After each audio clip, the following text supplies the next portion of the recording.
함께 성경 읽겠습니다. 오늘 우리가 함께 읽을 성경 말씀은 누가복음 11장 1절부터 4절 말씀입니다. 제가 가진 성경책으로는 신약 112쪽에 있습니다. 예수께서 한 곳에서 기도하시고 마치심에 제자 중 하나가 여짜오되 주여, 요한이 자기 제자들에게 기도를 가르친 것과 같이 우리에게도 가르쳐 주옵소서. 예수께서 이르시되 너희는 기도할 때 이렇게 하라. 아버지여, 이름이 거룩히 여김을 받으시오며 나라가 임하시오며 우리에게 날마다 일용할 양식을 주시옵고 우리가 우리에게 죄 지은 모든 사람을 용서하오니 우리 죄도 사하여 주시옵고 우리를 시험에 들게 하지 마시옵소서 하라. 아멘.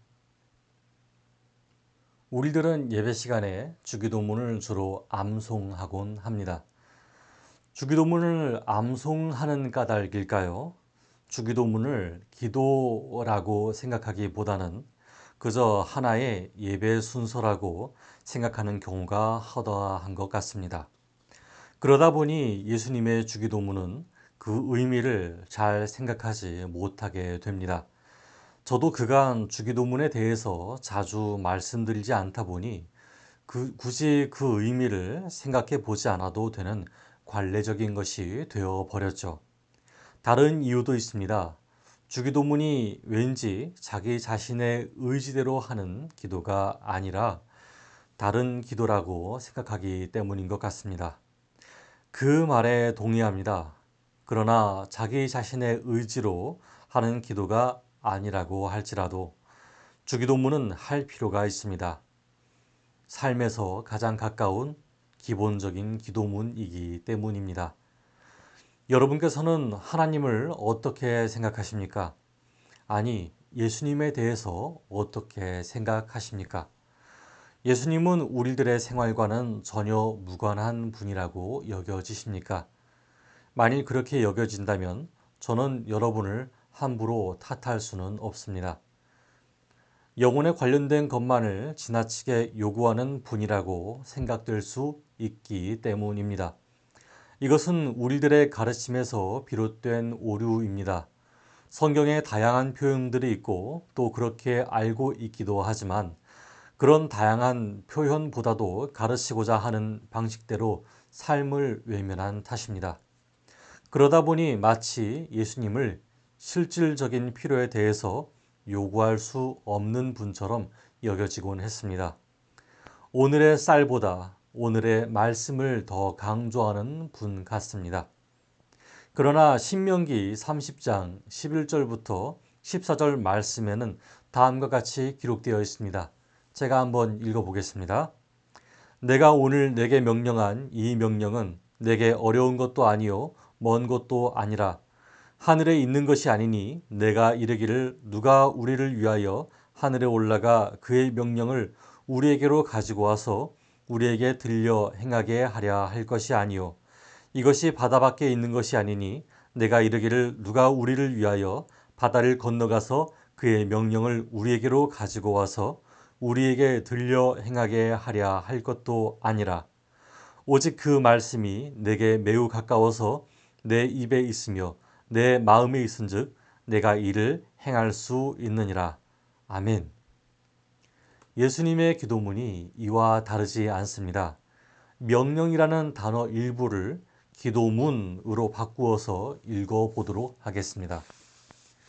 내가 오늘 내게 말한 이 기도문은 내게 어려운 것도 아니요 먼 것도 아니라 하늘에 있는 것이 아니니 내가 이르기를 누가 우리를 위하여 하늘에 올라가 그의 기도문을 우리에게로 가지고 와서 우리에게 들려 행하게 하랴 할 것이 아니요 이것이 바다 밖에 있는 것이 아니니 내가 이르기를 누가 우리를 위하여 바다를 건너가서 그의 기도문을 우리에게로 가지고 와서 우리에게 들려 행하게 하랴 할 것도 아니라 오직 그 기도문이 내게 매우 가까워서 내 입에 있으며 내 마음에 있은즉 내가 이를 행할 수 있느니라.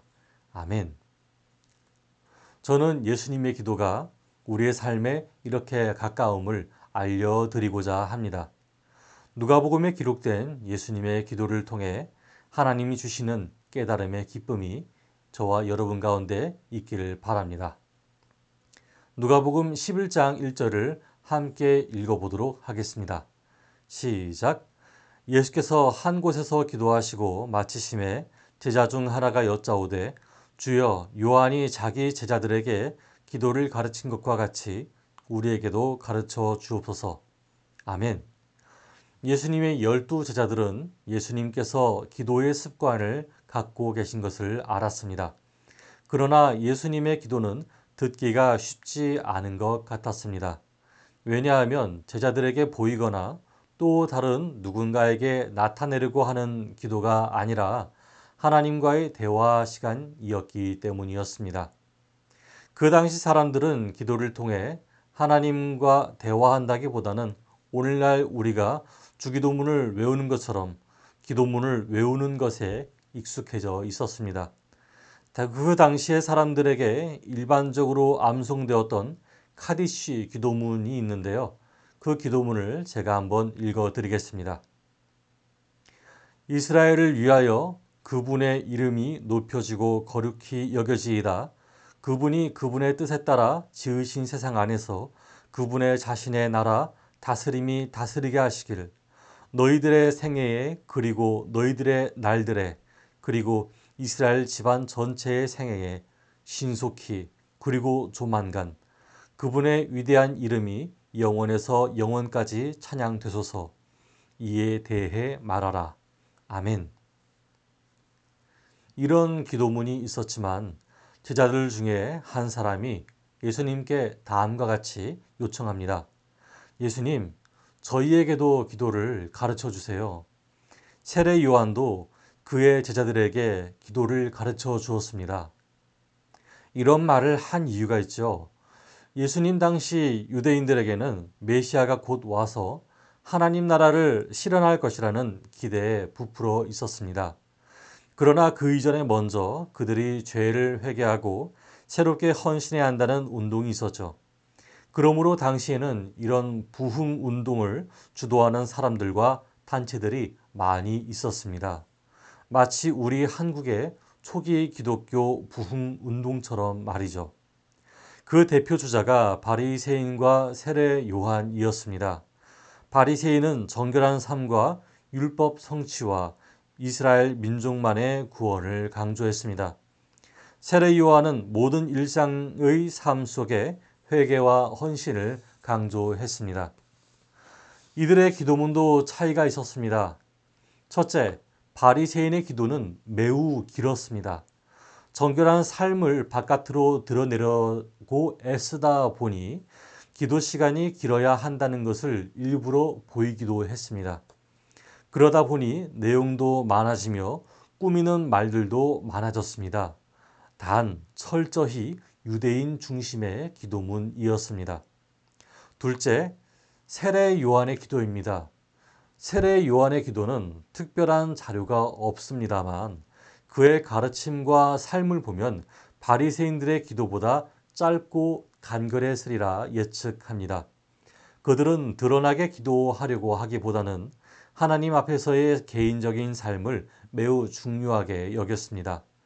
절제된 삶과 금욕적인 삶이 두드러진 기도였습니다. 예수님의 제자들이 예수님과 함께 다니다 보니 예수님의 가르침은 바리새인의 가르침과도 달랐고 세례 요한의 가르침과도 달랐습니다. 바로 이러한 상황에서 하나님 나라의 소망과 이상을 담은 기도문을 가르쳐 달라고 예수님께 요청하게 된 것입니다.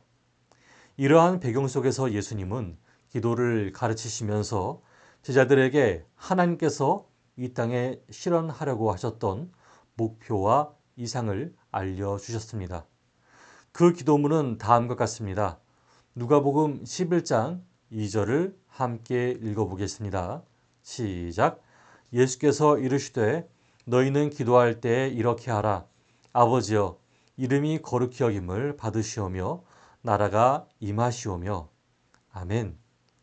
예수님께서는 제자들에게 말씀하셨습니다. 너희는 기도할 때 이렇게 기도하여라. 아버지여, 아버지의 이름이 거룩히 여김을 받기 원합니다. 그리고 아버지의 나라가 임하기를 바랍니다. 이 첫 구절을 듣고 제자들은 굉장히 놀랐을 것이라 생각합니다. 어째서일까요? 성경의 시편과 역대상 같은 곳에서는 하나님이 자신을 누구의 아버지라고 표현하는 상황은 존재합니다.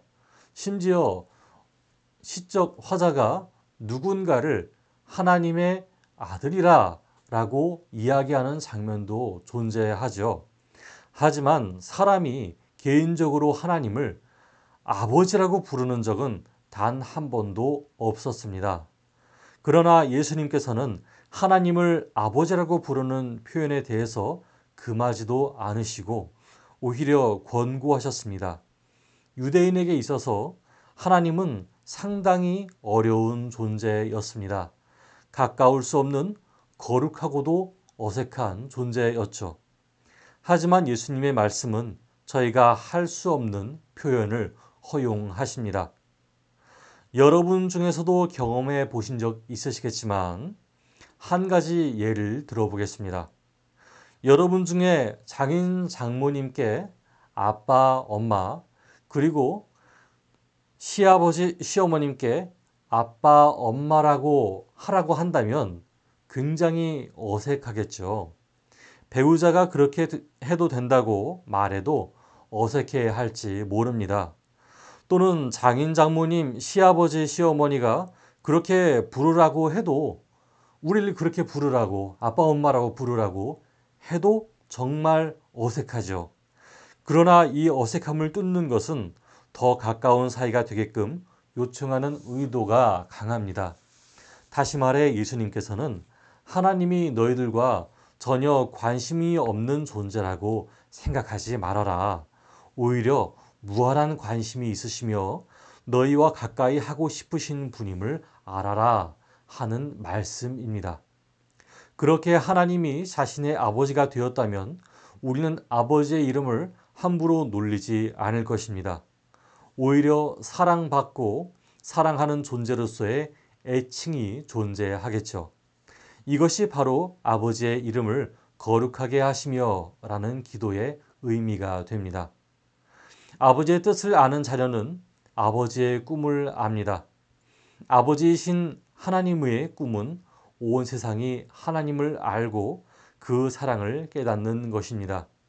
이 땅의 전쟁이 그치고 서로가 평화롭게 살며 그것을 오랜 시간 동안 예비하고 인내해 주신 하나님을 아는 것이죠. 곧 하나님의 나라가 임하기를 바란다는 것은 우리와 우리의 후세대가 누릴 평안의 축복을 간구하는 셈입니다. 이어서 누가복음 11장 3절을 함께 읽어보겠습니다. 시작. 우리에게 날마다 일용할 양식을 주시옵고. 아멘. 이 부분을 읽고 나서 출애굽기와 만나와 메추라기가 기억나십니까? 그렇다면 그 기억이 맞습니다. 하나님께서 주시는 양식이었죠. 그런데 여러분, 이 양식은 하루에 먹을 양식만 이야기하고 있지 않습니다. 이 부분은 그리스어로 다음날, 곧 내일 먹을 빵을 주시옵고 라고 기록되어 있죠. 한글 번역이 잘 적용되어 있습니다. 오늘만 먹을 음식이 아니라 날마다 일용할이 포함됩니다.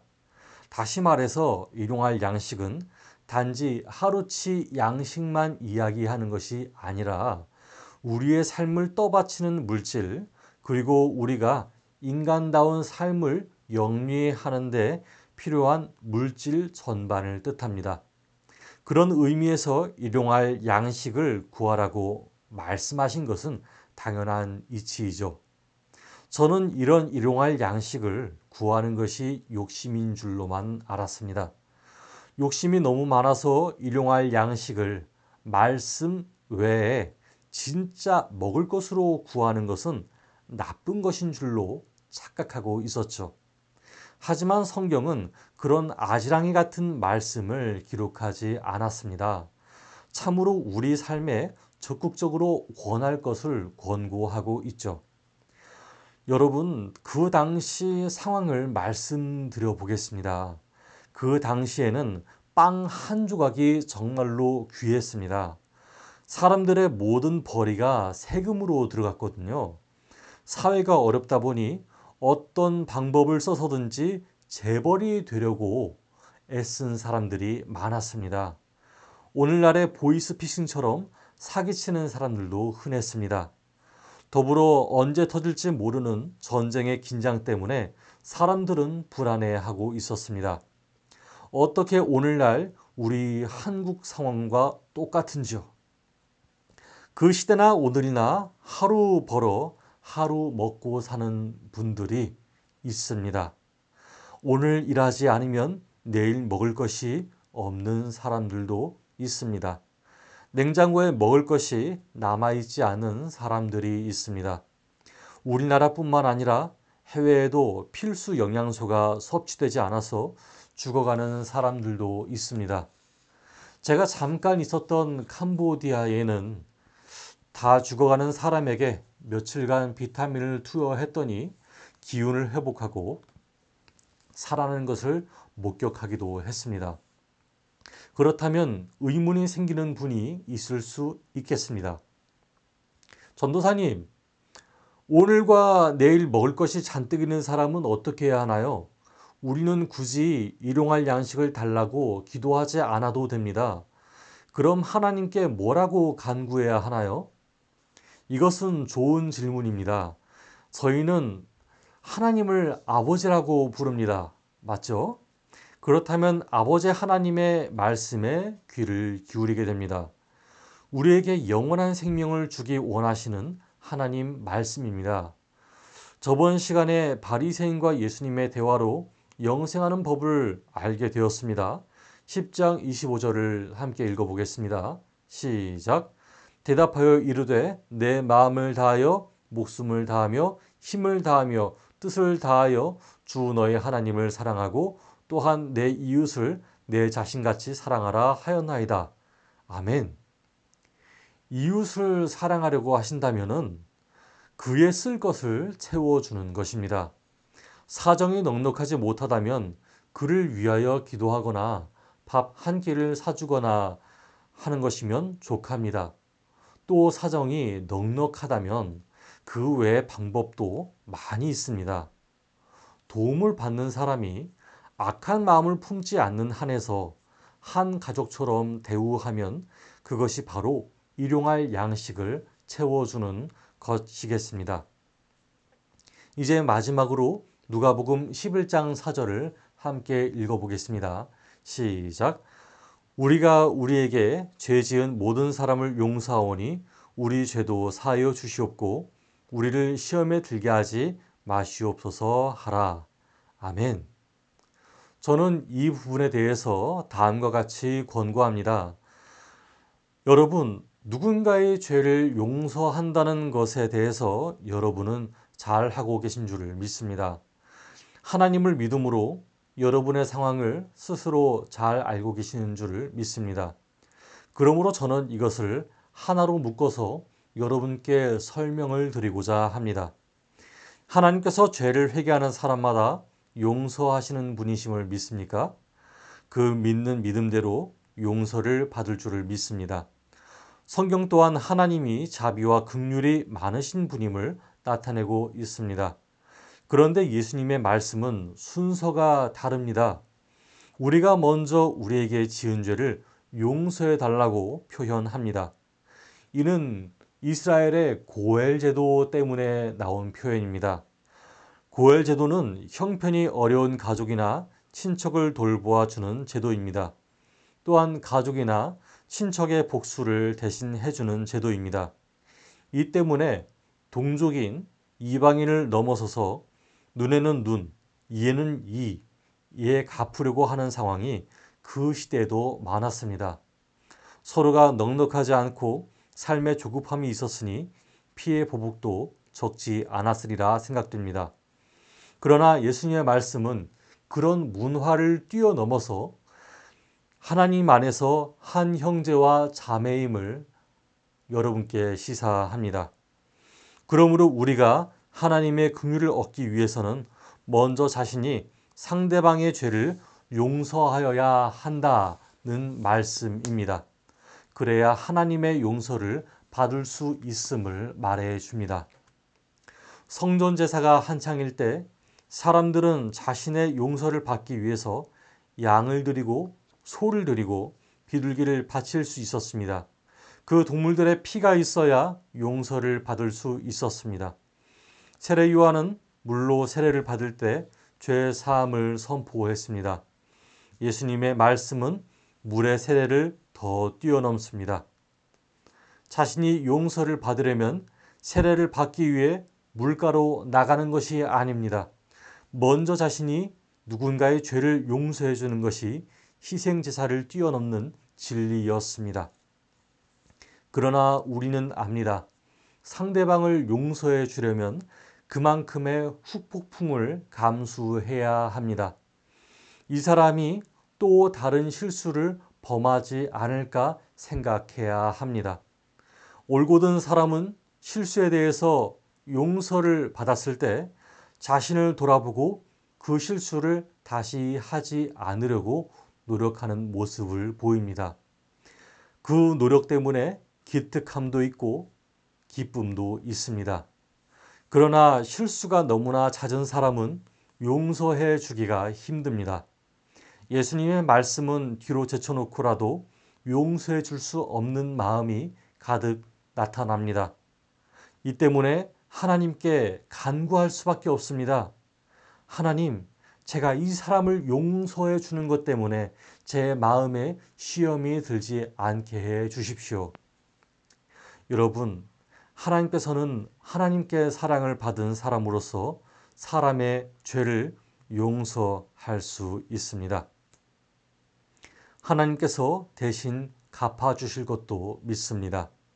또 한편으로는 극악한 범죄에 대해서 적법한 처벌을 내리는 것도 필요합니다. 그러나 우리의 마음은 연약하기 때문에 시험에 들지 않는 것이 필요합니다. 그래서 간구하는 두 가지가 이렇습니다. 하나님, 저희가 이 사람을 용서해 주는 것이 이 사람의 죄에 대하여 방관하는 자세가 되지 않게 하여 주시옵소서. 용서를 빙자하여 방관하고자 하는 시험에 빠질까 염려합니다. 둘째, 하나님, 저희가 이 사람의 죄를 처벌하는 것이 이 사람의 죄를 심판할 수 있는 권세를 가졌다고 착각하지 않게 하여 주시옵소서. 처벌을 빙자하여 무자비한 사람이 되고자 하는 시험에 빠질까 염려합니다. 여러분, 인터넷에 범죄자를 타개하는 움직임들을 많이 봅니다. 한편으로 정의를 구현하고자 하는 움직임도 많이 봅니다. 저는 이 움직임들이 참 칭찬을 받을 만하다고 생각합니다. 이 움직임들이 많아졌으면 좋겠다고 생각합니다. 그러나 형벌주의의 삶이 되지 않기도 간절히 바랍니다. 이는 우리가 형벌의 사람이 되는 것이 그리스도인의 삶의 종착점이 아니기 때문입니다. 사랑의 사람이 되는 것이 그리스도인의 삶의 종착점이 됨을 알기 때문이죠. 여러분, 이처럼 예수님께서 가르쳐 주신 기도는 우리의 삶에 결코 멀지 않습니다. 매우 가깝습니다. 매우 밀접합니다. 이는 우리의 연약함을 하나님께서 잘 아시기 때문입니다. 우리가 자주 주기도문을 합니다. 기도문을 보고 참고 하기도 합니다. 그러나 예수님께서 기도를 가르치실 때 우리의 삶을 잘 이해하시고 가르쳐 주신 것을 먼저 기억하시기를 바랍니다. 아버지 되신 하나님께 기도하실 때 그 기도에 응답하십니다. 이렇게 예수님 안에서 오늘도 온전한 평안을 누리는 저와 여러분 되기를 바랍니다. 함께 기도하겠습니다. 하나님, 저희가 하나님 말씀을 들었습니다.